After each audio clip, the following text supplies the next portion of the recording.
Hot. Baron Adonis attempts on attack Lord Frost over UK export and import goods might ended in flame. Lord Frost was compared to Ebenezer Scrooge in the House of Lords today, as Lord Adonis launched his latest Brexit attack with a festive twist. The arch-Europhile asked the Brexit minister to choose his favourite ghost from A Christmas Carol to characterise Brexit. Wishing him a very happy Christmas in the spirit of goodwill, he set out 3 scenarios as if Lord Frost was Scrooge and asked him to pick his favourite. He asked, "Could I ask him, when he reads A Christmas Carol, who does he like most? Is it the ghost of Christmas past when he was a huge enthusiast for the European Union? Is it the ghost of Christmas present when, like Mr. Scrooge, he carries his own low temperature all about with him? Or is it hopefully the ghost of Christmas future when we rejoin the European Union and he can buy all his nieces and nephews glorious presents in the single market and the customs union?" His question sparked laughter from across the house. Responding, Lord Frost returned good wishes before sidestepping the scenarios laid out by the Labour peer. He said, "I thank the noble Lord for his goodwill and extend his goodwill to all members of this House.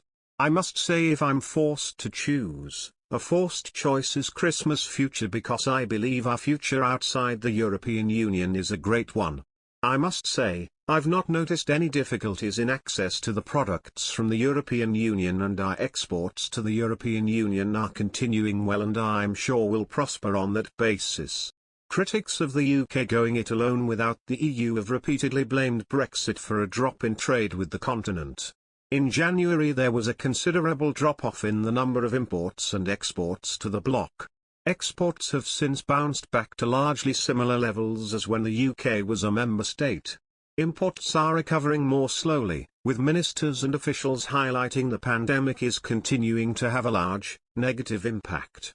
The Office for Budget Responsibility reported in October, UK goods imports from the EU fell by over 30% at the start of the year and were still down around 20% in August compared to December 2020.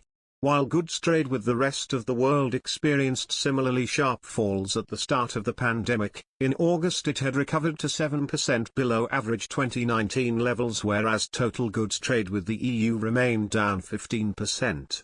It added, "The pandemic has delivered a large shock to UK and global trade volumes over the past 18 months, making it difficult to disentangle the separate effect of leaving the EU." Yesterday Lord Frost confirmed he was expanding the grace period on post-Brexit checks on goods imports from the island of Ireland to Britain beyond January 1.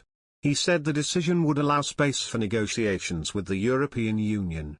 Britain and the EU have for months been trying to solve trading difficulties under part of their Brexit agreement, known as the Northern Ireland Protocol, but Lord Frost said those talks were unlikely to be definitively concluded by the start of next year.